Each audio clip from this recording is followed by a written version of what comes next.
The moment my ex looked the judge in the eye and said, "She's unstable. She lies to our daughter. I want full custody," I felt the air leave my lungs. He said it so calmly, like it was an undeniable fact. And the judge? She looked like she believed him. I wanted to speak, scream, explain anything, but nothing came out. I sat frozen in that hard wooden chair, heart racing, while the man who once said he loved me now painted me as a danger to the one person I loved more than anything in this world, our daughter. Chloe sat behind me, clutching my mom's hand. She was only 7, but she saw everything. Her big brown eyes locked onto mine, reading me like only she could. She knew. I was drowning, and nobody was reaching for me. Ryan, my ex-husband, wore his navy blue suit like armor. Calm, rehearsed, polished. The same man who once shouted over the wrong takeout order now looked like the perfect parent. He was always charming. That was the danger. When the judge asked if I had a response, I opened my mouth, but only managed a trembling breath. My lawyer glanced at me, silent. The room was still. My hands shook. I was losing my daughter, and no one saw it happening. Then I heard a voice, small, steady, unmistakably hers. "Your Honor, I brought a video from Daddy's phone. I think you should see it." Everything stopped. Heads turned. The bailiff looked confused. Ryan's face lost all color.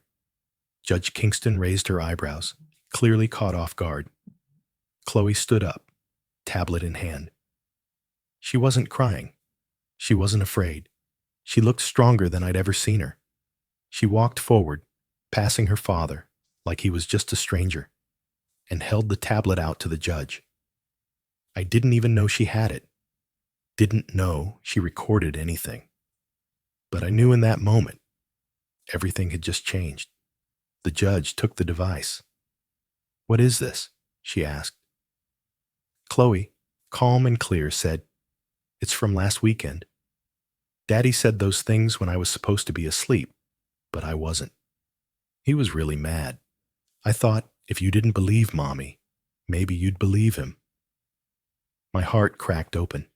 My daughter had done what I couldn't, stood up, told the truth, and shifted the entire courtroom. That space, where I'd felt so small, suddenly belonged to her.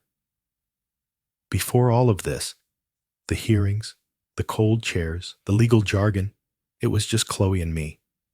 Our apartment wasn't big. 2 small bedrooms, 1 bathroom, and creaky wood floors that groaned after 10 at night. But Chloe called it our nest. Said her pink curtains made the room look like the inside of a cotton candy cloud. Most nights, she lay with her stuffed sloth, pickles, and asked for 2 stories instead of 1. I always said yes. I worked as a freelance illustrator from home. It paid enough to keep us afloat. My mom, Darlene, lived nearby and helped during deadlines. She wasn't poetic, but she always showed up, dropping off casseroles, cleaning my bathroom, and hugging me with whispered words like, "You're doing better than you think, Emma." And for a while, I believed her. Chloe was bright, gentle, and far too observant for her age. She asked questions most adults weren't ready to answer. One night, she caught me crying in the kitchen. She didn't say anything, just wrapped her blanket around my shoulders and sat beside me. That's who she was. We started the truth jar right after the divorce. Anytime she had a scary or confusing question, she'd write it down and drop it in the jar. Each night, we'd read one together. Some were innocent. Why do feet smell? Others were painful. Will Daddy stop loving me if I stay with you? I never lied. I gave her the truth, always. Ryan didn't want truth. He wanted control. He agreed to joint custody on paper, but behind the scenes, he picked at everything. Criticized what she ate. Complained if I arrived 2 minutes late. And after weekends with him, Chloe would return withdrawn, sometimes completely silent until Tuesday. I told the court, but Ryan knew how to perform. A former athlete turned sales rep, he knew how to charm. In public, he was all smiles. At home, he could snap over spilled juice or a lost phone charger. I kept records, emails, texts, voicemails. I had folders of him calling me unstable, using words no child should hear. But I never showed them to Chloe. I thought I was shielding her. I thought I was doing the right thing. But the truth couldn't stay hidden forever. And Chloe, my brave little girl, was the one who finally brought it into the light. After Chloe handed over the video, time moved strangely. The judge didn't press play right away. She just held the tablet in her hands, weighing it like she knew this wasn't just a device. It was a turning point. Meanwhile, Ryan sat stone-faced. His lawyer leaned in to whisper, but he didn't react. Chloe stood perfectly still, her sunflower dress a little too short now, hem brushing her knees, arms at her sides. She didn't fidget. She didn't look back. She waited. The judge finally tapped the screen. For a moment, only soft, ambient noise came through. Nighttime silence, a hum, the faint clatter of dishes. Then his voice erupted, harsh, loud, familiar. Not the voice he used in court, but the one I'd heard too many times behind closed doors. You think you're so smart, huh? Try telling anyone. Go ahead. You'll end up in a foster home. And don't think your pathetic mother can save you. A chair scraped. Something clattered. Then Chloe's voice, small and frightened. I'm sorry. Don't talk back, he snapped. You're lucky I even let you come over. If you say one word to her, I swear the judge hit pause. The stillness in the room was suffocating. She stared at the screen, her face unreadable. Ryan's lawyer leaned over again, but the judge raised her hand slightly. Quiet, commanding, absolute. Where did this come from? She asked. Chloe's voice didn't falter. He left his phone on the couch. I heard him yelling. I was scared, but I thought if someone heard it, maybe they'd believe me. And Mommy. My chest felt like it cracked wide open. My daughter had been terrified. And she made a plan. She followed through with more courage than most grown-ups I know. I wanted to run to her, hold her, tell her she should have never had to do any of this. But I stayed seated. This moment belonged to her. Ryan finally spoke, his voice strained and defensive. Your Honor, that recording is completely out of context. I was disciplining her. She was misbehaving. Enough, Judge Kingston said, not loud, but sharp as a blade. Ryan stopped. The judge looked at Chloe and said, Thank you for being brave. You can go back to your seat. Chloe nodded and walked slowly back. The weight of it all finally began to show in her shoulders. My mom pulled her into her lap, arms wrapped tight, like she was trying to hold every piece of her together. The judge looked back at me. Miss Walker, do you have anything else to add? I finally found my voice. No, Your Honor. I think my daughter said everything that mattered. The judge nodded, leaned back, closed her eyes for a moment, then opened them and said, In light of this evidence, I'm calling for an immediate review of all custody arrangements. Until that is completed, full temporary custody will be granted to Miss Walker. Supervised visitation only for Mr. Harris. Bailiff, please escort Mr. Harris from the courtroom. Ryan stood, stunned. You can't be serious. The bailiff stepped forward. Sir? He looked like he wanted to argue, but he didn't. He turned and walked out, his lawyer scrambling behind him. The courtroom emptied slowly. People moved quietly, eyes lingering on us. But we didn't move. Chloe stayed curled in my mother's lap. I sat beside them and took her hand. You were so brave, I said. She didn't say anything at first, just nodded slightly. I could see it settling in. The reality, the cost, the release. She hadn't just told the truth. She had stood up to the person who had taught her to keep quiet. And in doing so, she changed everything. After Ryan was gone, the air shifted.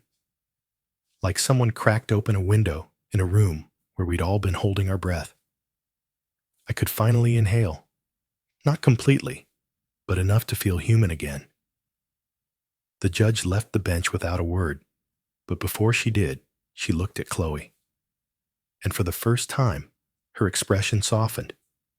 Not pity, not surprise, something more like respect. I gathered our things, slowly. My hands trembled as I packed up Chloe's backpack. Her tablet rested quietly beside her on the bench. I reached for her hand. "Do you want to come with me?" I asked. She nodded and slid off my mom's lap. As we walked out of the courtroom, people watched us. Some looked away quickly, others didn't. One woman mouthed the word brave as we passed. Outside the courtroom doors, I knelt in front of Chloe. "Are you okay?"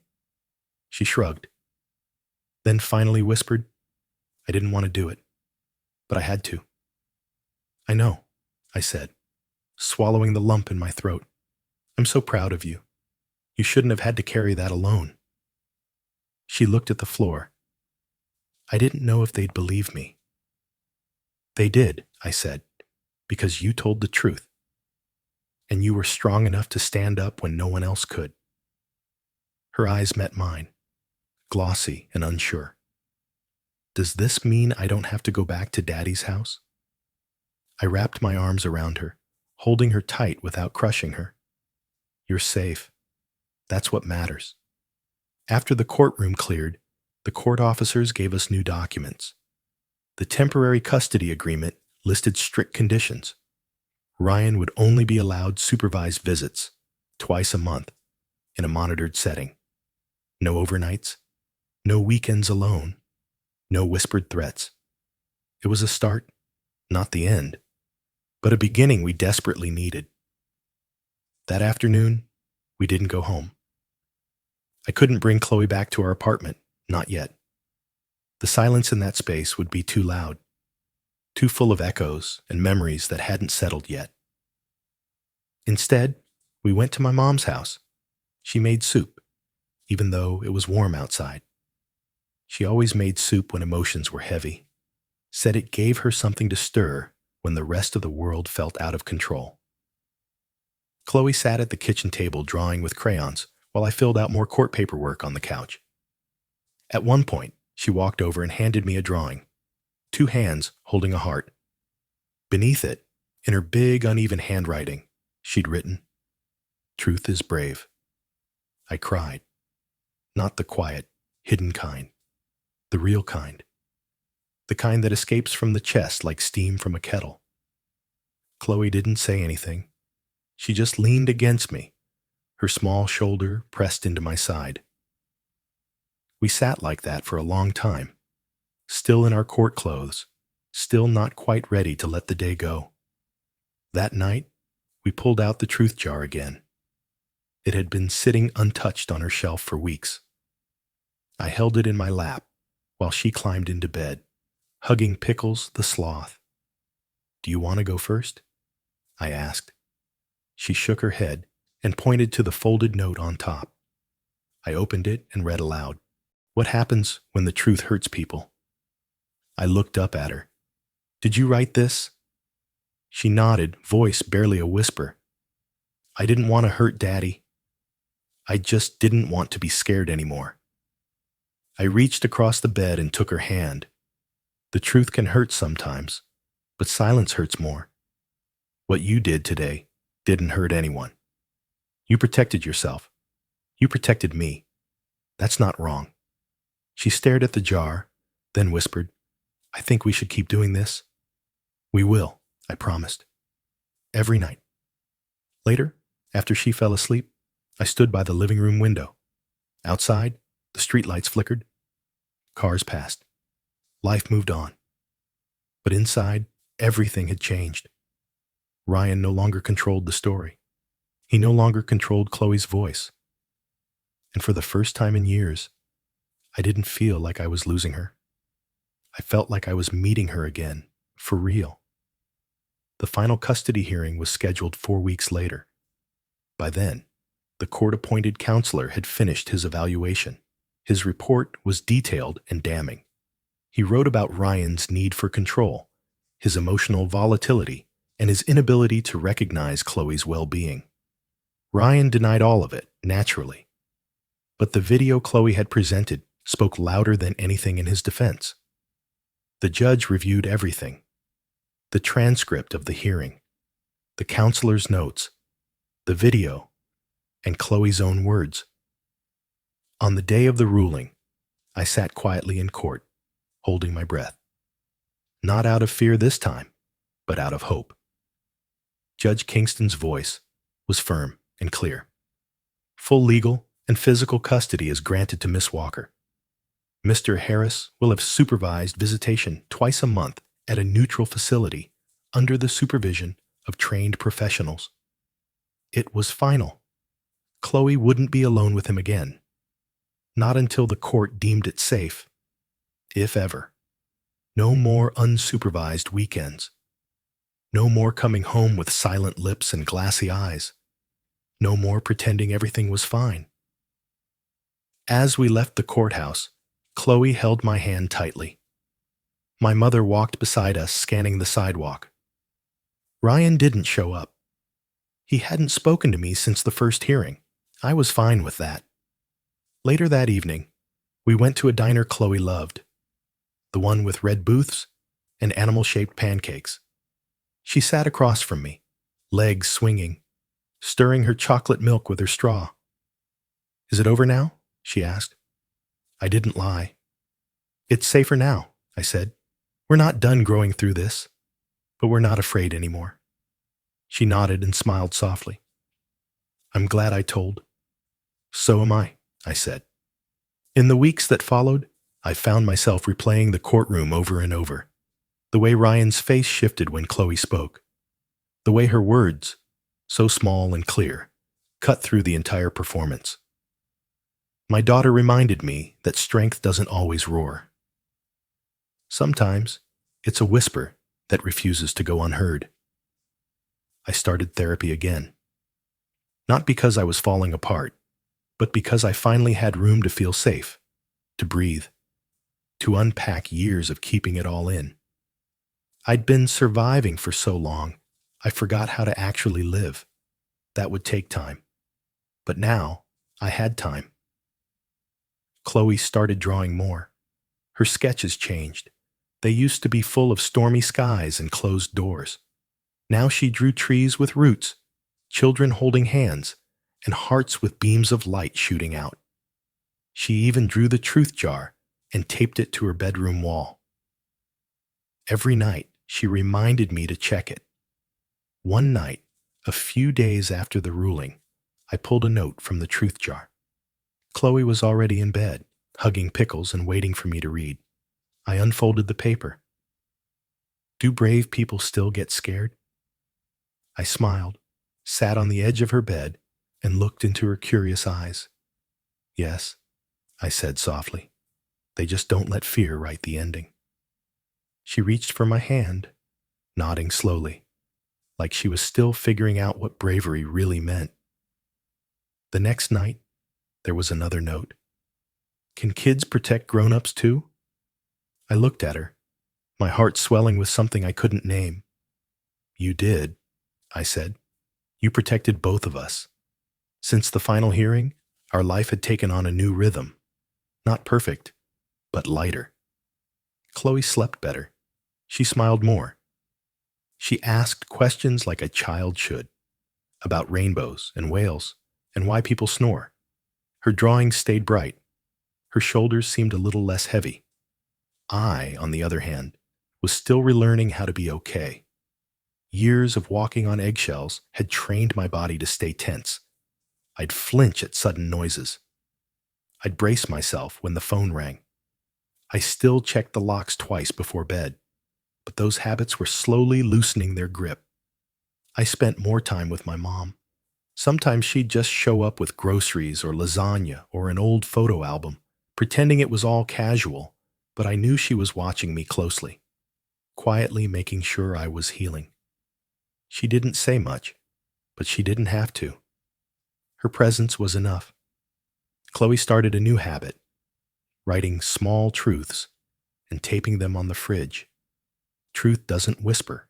Scared doesn't mean weak. Mommy is my home. I kept every one of them.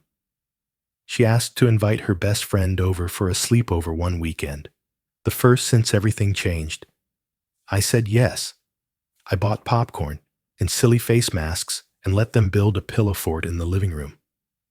At one point, I heard her laugh, really laugh. That kind of bubbly, uncontrollable joy that had felt missing for too long. It echoed through the apartment, and I just sat there, listening, tears in my eyes, grateful. One afternoon, we walked past the courthouse on the way to the library. Chloe slowed down and stared up at the stone building. That's where I told the truth, she said. Yes, I replied, and the truth listened. She didn't say anything else, just reached for my hand. I tell this story now, not because it's easy to relive, but because I know there's someone out there still in it. A woman sitting quietly, wondering if she's the only one. Wondering if anyone will ever believe her. Wondering if the truth is enough. This story is for her. It's also for the people who stand beside someone in the storm. The moms who show up with soup. The children who carry courage in their backpacks. The friends who don't ask questions, but stay close anyway. Truth doesn't always come with applause. Sometimes it comes in small voices, shaking hands, and crayon drawings taped to bedroom walls. Sometimes it comes from a child who sees what adults refuse to. And sometimes it's the quietest people who carry the loudest light. One evening, Chloe asked if we could make the truth jar more official. What do you mean? I asked. Like, paint it. Make it pretty. So we never forget what it's for. So we did. We picked out purple glitter paint and gold stickers. We wrote "Truth is Brave" across the lid in permanent marker. Chloe added a heart and a lightning bolt. That night, she put in a new note. Can we be happy again? I didn't answer right away. I just held her, thinking about all we'd survived, all we still had to learn. Then I said, we already are. Because happiness wasn't something we were chasing anymore. It was something we were building, one honest day at a time. Weeks passed after the final hearing, and for the first time in years, our lives started to feel ours. Ryan didn't call. He didn't show up. He followed the court's strict visitation orders, supervised twice a month. No overnights, no more closed-door weekends. Chloe never had to be alone with him again. We began to breathe easier.